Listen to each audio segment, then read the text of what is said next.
So I'm not sure how I missed this last month, but PhantomL0rd has won his Twitch lawsuit against all odds. I figured there would be something in the Twitch contract that exonerated Twitch, and so I'm surprised that PhantomL0rd has won his Twitch lawsuit.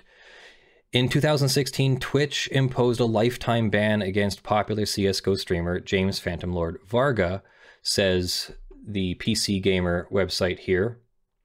Varga fired back with a lawsuit against Twitch. Twitch claimed that he violated the terms of service, but the thing was, even if he violated the terms of service, there was something in the contract that gave him a chance to cure. This is a normal contract term that if you make a violation of the contract, you can say, oh, I'm sorry, that was a mistake, and then you can have 30 days to fix it. And if they have to give you the 30 days because that's built into the contract, then that's also a violation of the contract if you don't give the 30 days. So Varga is saying he wasn't informed of the reason for his suspension. He was later told that it was regarding skin gambling and his interest. I think it was his interest in a company that was doing skin gambling. And so if you have a Twitch show and you say, you know, hey, go to this website and you can skins gamble, and you're the one profiting from that website, that could be a contract violation if your contract says don't do that. Twitch countersued, saying that Varga had been warned, but 3 years later, the winner is Varga. And he says here, I won my lawsuit on Twitch, all counts. Twitch lost everything, including the fraud claim against me. This is a win for all streamers. Twitch can't bully, lie, and treat streamers unfairly the way they have for years. I don't know about all that, but let's take a look at the actual jury verdict form. We don't get to see this very often because so many of these lawsuits are resolved not on a jury verdict. They're resolved by summary judgment or by settlement. The court might be the adjudicator of the facts. What is a jury? Let's ask that question real quick. The jury is a fact finder, and the jury will then also apply those found facts to a jury questionnaire. The parties will work with the judge to come up with a list of jury instructions, which looks like this. This is actually those jury instructions, and then the jury has filled out the jury instructions. So it says here, we, the jury, find the following special verdict on the question submitted to us. Breach of contracts. So here's the jury instructions. The parties have agreed to a partnership agreement. No response is required. Did Varga do all or substantially all of the significant things that the partnership agreement required him to do? No. But was Varga excused from having to do all of the things the partnership required him to do? Yes. So let me go on. Did Twitch breach the partnership agreement, meaning did Twitch fail to do something the partnership agreement required it to do? Did it do something the partnership agreement prohibited from doing? Yes. Was Twitch's breach of the partnership agreement excused by Varga's prior material breach? No. Was Varga harmed? Yes. So then they go on to the implied covenant of good faith and fair dealing. We've gone over this before. Every contract has an implied term called a covenant of good faith and fair dealing, that you're not going to intentionally try and thwart the purposes of the contract, that you'll act in good faith in furtherance of the contract, that you're going to do your performance, you're not going to try and halt the other person's performance, and that you're going to deal with them fairly and not try to find technicalities and violations and things to thwart their ability to perform the contract on their end, especially if you're going to do it if you contract with multiple parties and you're going to try to thwart one so that you can get rid of one of them, even though the others are doing the same thing. That would be some kind of violation of the covenant of good faith and fair dealing. Did Twitch unfairly interfere with Varga's right to receive the benefits of the partnership agreement? Yes. Was Varga harmed? Yes. And then they go on to intentional misrepresentations. Did Twitch make representations? Yes. Were Twitch's representations false? Yes. Did Twitch know that the representations were false? Did it make the representations recklessly or without regard to truth? No, it more or less made them negligently or accidentally. Did Twitch intend that Varga rely? They didn't have to answer that question because they're skipping to 15. So we're going to skip to 15. We go to negligence. Did Twitch have reasonable grounds for believing the false representations were true when it made them? No. Did Twitch intend that Varga rely on the negligent representations? Yes. Did Varga reasonably rely on the negligent representations? Yes. Was Varga's reliance on the negligent representations a substantial factor in causing harm to Varga? Yes. So if you answered yes to these questions, you have to go down here and do damages.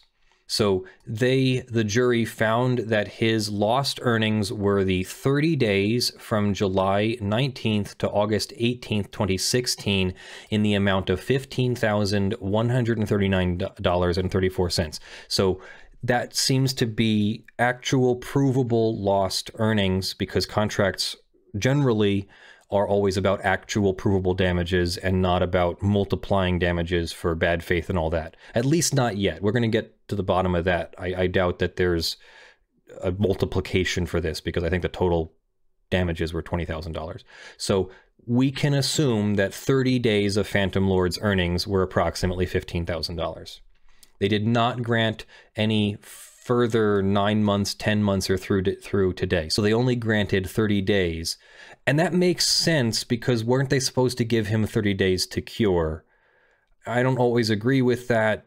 Maybe he would have cured and they would have continued their relationship, but they probably also had the right to terminate his relationship at any time. So they at least owed him for the 30 days that they didn't give him to cure. Okay, do you follow that? If I have a tenant who has a business in one of my storefronts, I'm a landlord and I own a storefront, and they have a business, and it says that I have to give them 30 days notice to quit the premises and leave. I'm terminating their tenancy. I'm evicting my tenant. They have 30 days, but I instead kick them out today. They can probably say that I owed them 30 days and that the damages from not being in the store for 30 days, I owe them. That's, I think, what's happening here, that they owed him 30 days and they didn't give him 30 days, because then they don't give him future earnings. They don't give him lost earning capacity. They do grant him the loss of donations, probably from that same 30-day period. Do you find the loss of donations inevitably flows from similar breaches of the partnership agreement? Yes, to the amount of $3,060. And then same thing with endorsement deals. They're saying the loss of sponsorships and endorsement deals was $2,521, probably again for that 30 days, or maybe they're including some time period. It's hard to tell from here.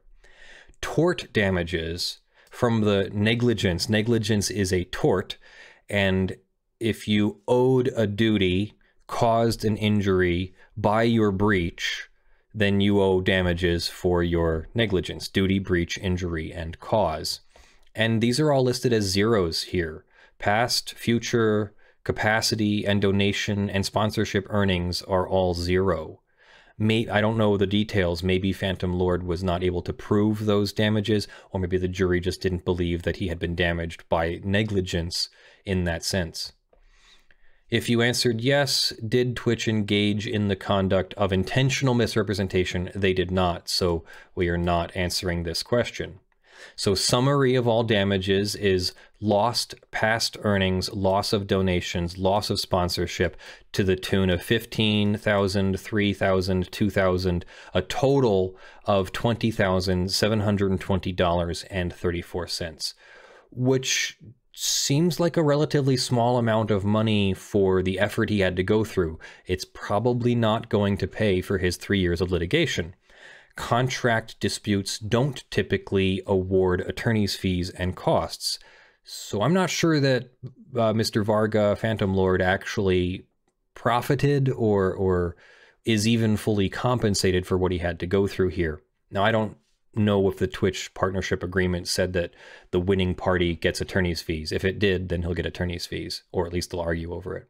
So on the claims made by Twitch against Varga for breach of contract of the partnership agreement, did Twitch do all the things they're supposed to do? No. Was Twitch excused from having to do them? No. Did Varga breach? They don't have to answer any of these. Did Twitch enter into the terms of service? Yes.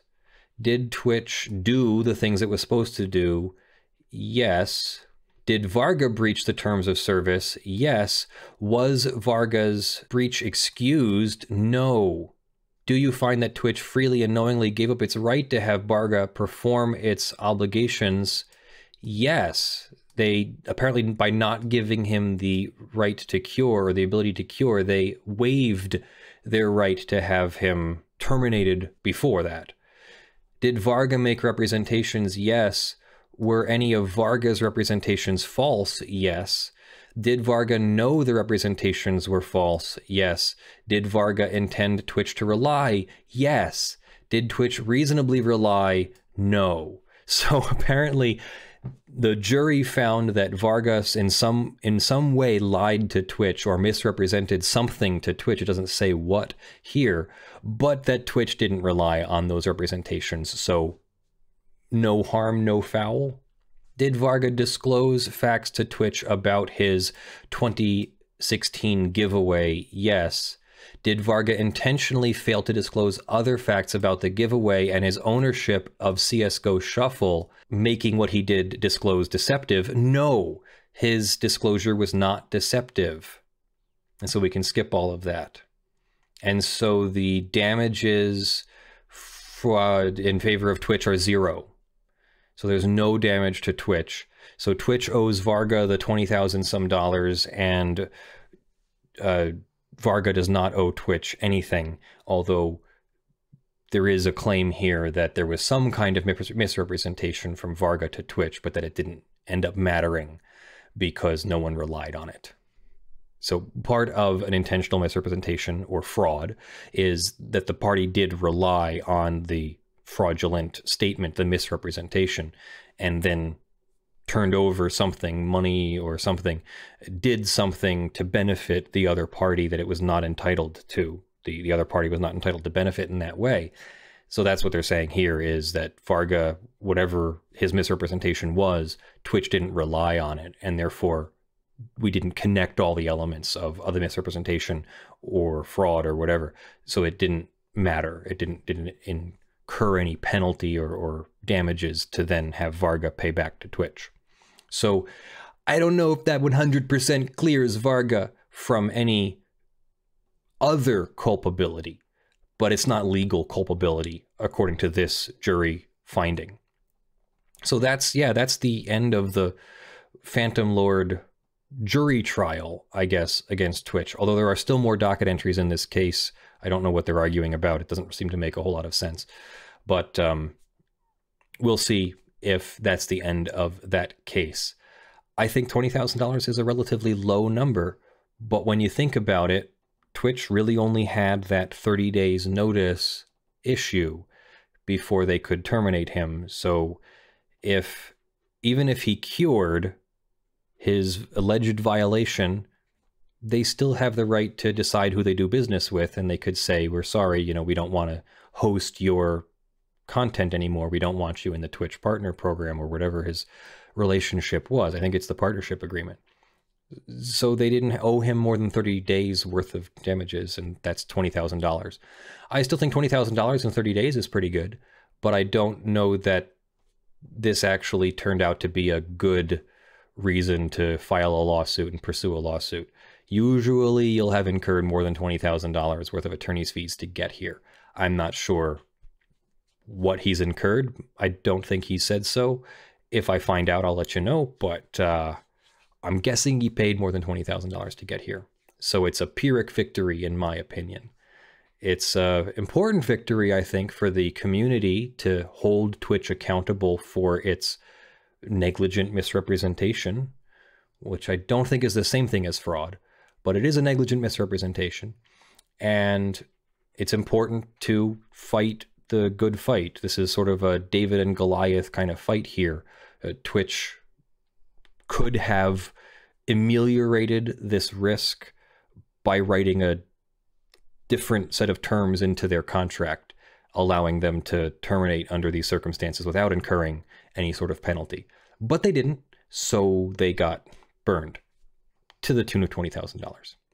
Let me know what you think in the comments below. I bet Twitch is updating their contract. Yes, I bet Twitch is going to update their contract too.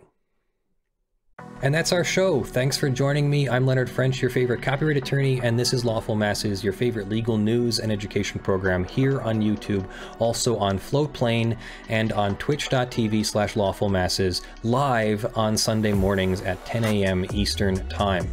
This is a community-supported channel, which means I need your money. It takes time and effort to make these videos, and in order to make room in my life, I need to also have support. So I really appreciate your support on patreon.com/ljfrench or sponsors.com/law. You can support the channel through YouTube memberships, or you can support the channel through Floatplane subscriptions.